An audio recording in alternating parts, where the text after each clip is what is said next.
गोला तनी हेरा से अभिनंदन बार वालों के अपना कार्यक्रम जना के नाम है खूटा ठोक के।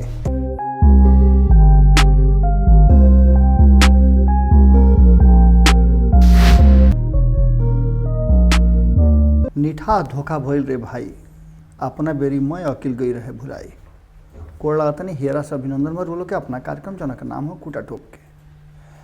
जैसे जैसे चुनाव नज़दीक आवता वैसे वैसे अब मजबूती अपना अपना में ले आवे के पार्टी लोग तैयार हुई बा।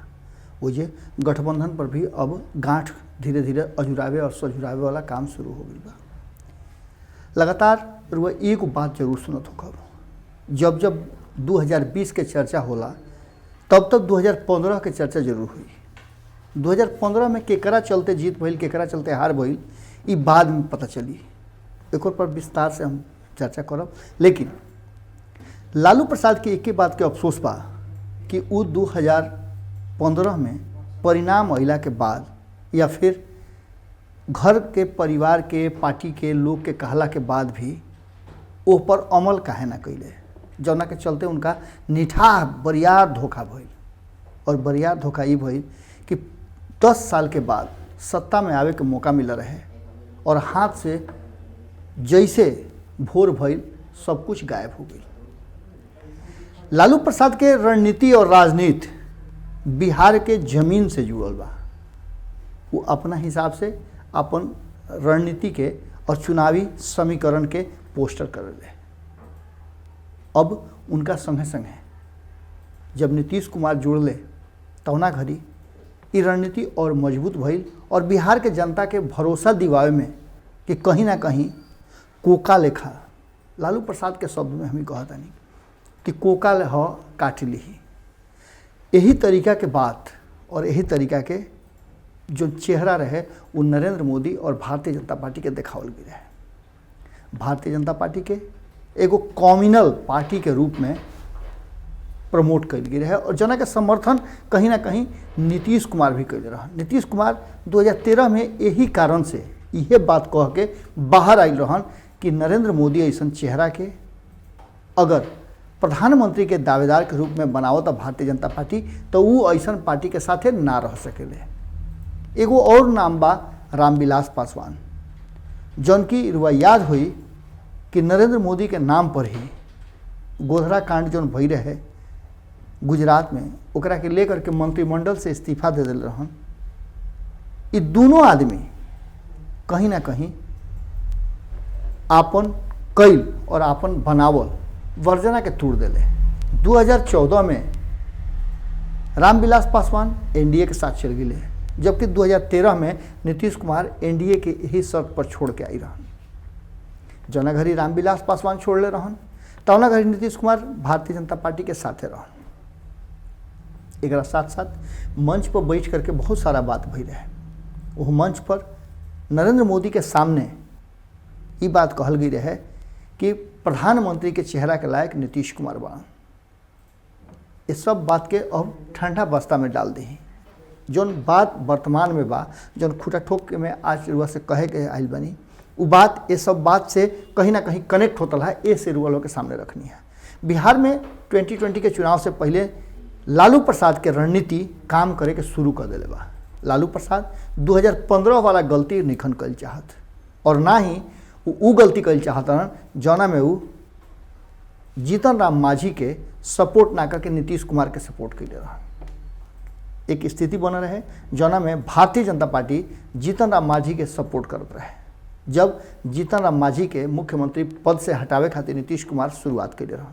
हालांकि नीतीश कुमार जब 2014 में हार के जिम्मेवारी लेते हुए इस्तीफा दिलन मुख्यमंत्री के पद से, तो जीतन राम मांझी के बैठावे के समय में भी सपोर्ट उनका आरजेडी के और लालू प्रसाद के मिला रहे। कांग्रेस भी उनमें साथ से रहे।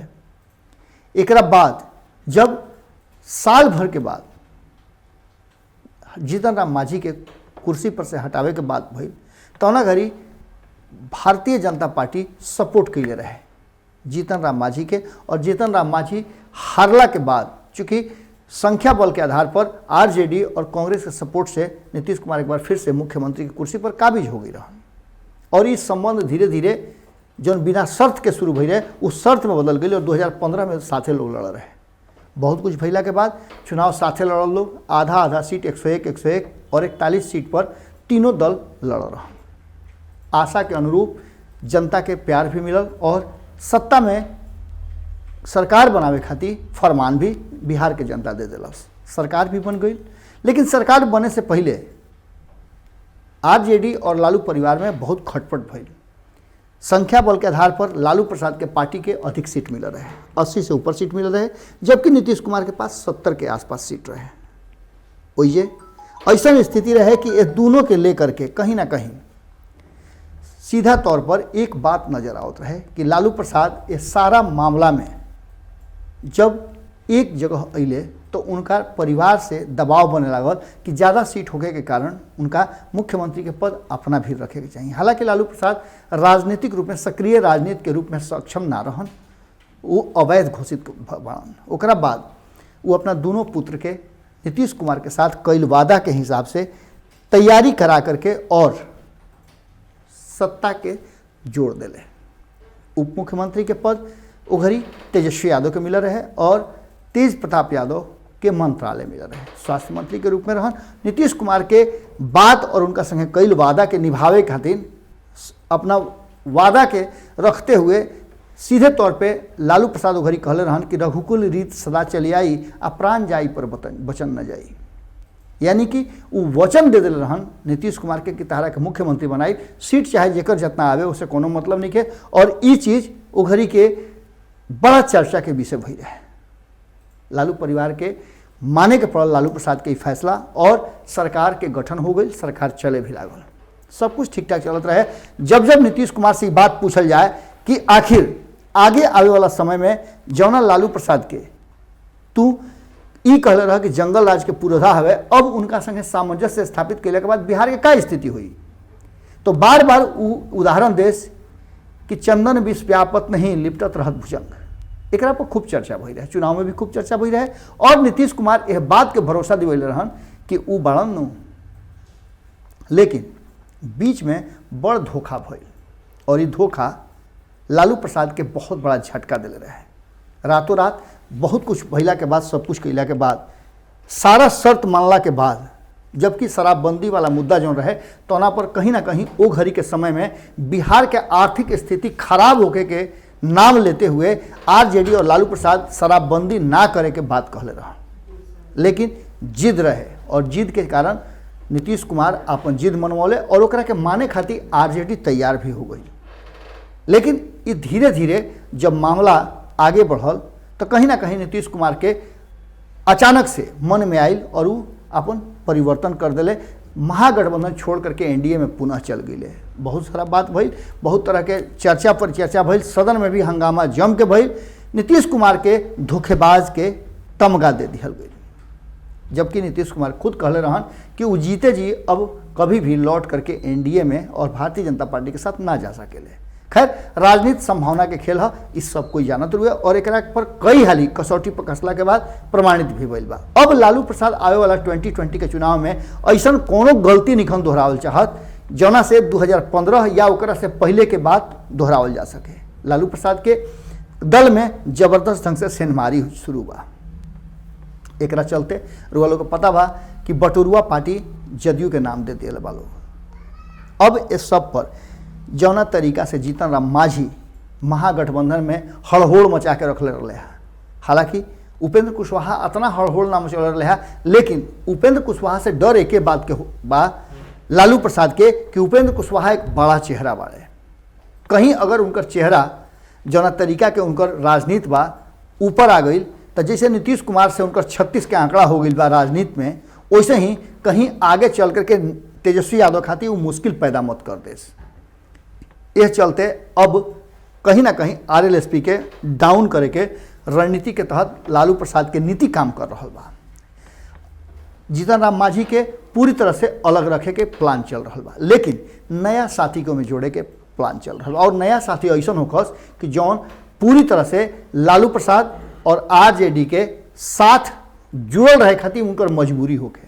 एमे बहुत सारा दल ऐसा बाड़न जना के चर्चा रुआ लोग के पहले भी कैले रही, लेकिन अब वो चर्चा ऐसे प्रासंगिक हो गई बा कि अब एकरा पर अमल भी होखे लागल बा। अब अलग अलग कोण से रुआ ई बात पता लागल हुई कि बदले के भी प्रक्रिया शुरू हो गई बा, माने गठबंधन में साथी बदले के दौर शुरू हो रहा बा। कई गो ऐसे साथी बनन जिनकर महागठबंधन से एनडीए के तरफ शिफ्ट होके के बात कहल जा रहा बा, और दोसर का तरफ एनडीए के कई गो साथी बनन जिनकर बुलाहटा आ रहा बा महागठबंधन और खास करके आरजेडी के तरफ से। चिराग पासवान के सवाल पर रुआ देखले हो कि कौना तरीका से मीडिया में तेजस्वी यादव के बयान आई रहे कि वो जैसे ही छोड़ी हैं वैसे उनका के निमंत्रण भेजल जाई। हालांकि ये लालू प्रसाद के शब्द नहीं है, तेजस्वी यादव के शब्द बा और तत्कालीन राजनीति के डिमांड बा, लेकिन जो साथी तैयार कल जा रहा बा लालू प्रसाद के तरफ से, वो साथी में कांग्रेस तो एगो परमानेंट साथी रही, कारण कि कांग्रेस के पास मुख्यमंत्री के कोनो चेहरा नहीं है और कांग्रेस के लगे विकल्प भी नहीं है आरजेडी के छोड़ करके कोनो खेमा में जाएगा। इस बीच में तीसरा मोर्चा कहीं ना कहीं एक ऐसा स्वरूप पैदा करता जना से डरे के चाहिए नीतीश कुमार के भी और भारतीय जनता पार्टी के भी, एक साथ साथ तेजस्वी यादव को भी कहीं ना कहीं डर बा। लेकिन तीसरा मोर्चा एक ऐसा संगठन लेके आ रहा बा, ऐसा लोग में जुड़ल बा जौन की भारतीय जनता पार्टी के साथ जाए में कहीं ना कहीं असुविधा महसूस करी, और ये फायदा कहीं ना कहीं तेजस्वी यादव के हुई। यह चलते तेजस्वी यादव कहीं भी ओकरे के रोके के तैयार नहीं खन। दूसरा का सबसे महत्वपूर्ण बात बा कि नीतीश कुमार अगर एनडीए में रहत रहे तो बहुत सारा लोग एनडीए में ना जाई। ये बात खूब बढ़िया से लालू प्रसाद भी जानता है, जैसे उपेंद्र कुशवाहा के भी रास्ता तभी तैयार हुई एनडीए में जाए के जब उनमें नीतीश कुमार ना रही। नीतीश कुमार के कारण ही मंत्रालय छोड़ करके और उपेंद्र कुशवाहा बाहर आए रहन, और नीतीश कुमार के कारण ही हालांकि जीतन राम मांझी ओघरिया रहन, लेकिन जीतन राम मांझी पर कोई भरोसा ना लालू प्रसाद कर सकेले, कारण कि उनकर नज़दीकी जौन बा वो निश्चित रूप से एक बार फिर से इस सब भैला के बाद जितना भी अच्छा बुरा अनुभव उनकर रहा, ओकरा बावजूद भी वो नीतीश कुमार के साथ अपन संबंध फिर से बढ़ा रहे बड़े। भारतीय जनता पार्टी के साथ भी उनका संबंध बेहतर होता और प्रधानमंत्री नरेंद्र मोदी के बड़ाई भी शुरू हो चुकल बा। ये सब के बीच में अगर तीसरा मोर्चा बनत भी बा तो तीसरा मोर्चा से ये बात खूब बढ़िया से जानता है लालू प्रसाद कि ओकर घटक दल जौन हुई हैं वो एनडीए में कम, महागठबंधन के प्रति उनका रुझान ज़्यादा हुई, कारण कि सब लोग कहीं ना कहीं चाहता कि भारतीय जनता पार्टी के डाउन और हेट कल जा सके। एक संगे संगे बिहार में नीतीश कुमार के हेट करे खातिर बहुत बड़ा कुनबा बन रहा बा। भारतीय जनता पार्टी भी पूरी तरह से नीतीश कुमार के प्रति संतुष्ट नहीं है। इस सब बात के लेकर के बिहार के जनता के मन मिजाज के टटोले के शुरुआत कहीं ना कहीं लालू प्रसाद कर चुकल बड़े। लालू प्रसाद लगातार अभी चुप्पी में चल रहा बड़े। एक पीछे सबसे बड़ा कारण बा कि पूरी तरह से बिहार में चुनावी माहौल और राजनीतिक दल के जौन बात बा ओकरा पर मंथन कर रहा बड़े। ये मंथन से निकल करके जो बात आइल बा ओकरा में खास करके 2-3 गो ऐसा मुद्दा जरूर सामने आवता जना का चर्चा हमने के रुआ लोग से पहले भी रातों रात के में कर दिले रही जा। अब स्थिति ये बा कि आवे वाला समय में तेजस्वी यादव मुख्यमंत्री के कुर्सी पर बिना निष्कंटक कैसे पहुँचस, एकरा खातिर लालू प्रसाद के पूरा योजना तैयार हो रहा बा। यह योजना में से कुछ पार्ट तरुआ के खुलासा कर देनी और कुछ पार्ट आवे वाला समय में बहुत जल्दी बड़ा खुलासा के साथ रुआ लोग के सामने लेके आई। खूटा ठोक में आज एजे विराम देता नहीं, लेकिन एक बात रुआ लोग जरूर याद रखब कि लगातार लालू प्रसाद ये बात कहले कि भाई से ऐसा बढ़िया दोस्त ना, अब भाई से बढ़िया और खराब जब दोस्त ना हुई तो ओकरा से खराब कोई दुश्मन भी ना हो गए। भाई के भाइये रह दी, ओकरा के दोस्त मत बनाई, ना तो ओकर दुश्मनी बड़ा महंगा पड़ेला। और ये अनुभव 2015 में लालू प्रसाद कर चुकल बाड़े।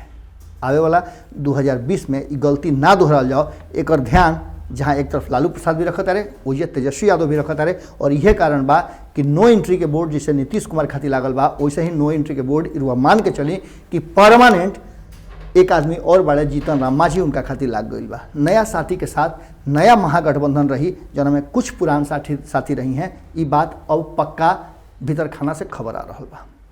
फिर काल भेंट हुई है ठिया जना के नाम खूटा ठोक के गोड़ लागत नहीं। बढ़ाएं अपना कदम सक्सेस की ओर शिखर करियर इंस्टीट्यूट के साथ। शिखर करियर इंस्टीट्यूट पूर्वी भारत में एकमात्र कोचिंग संस्थान जो एक्सक्लूसिवली है मेडिकल एंट्रेंस एग्जाम के लिए।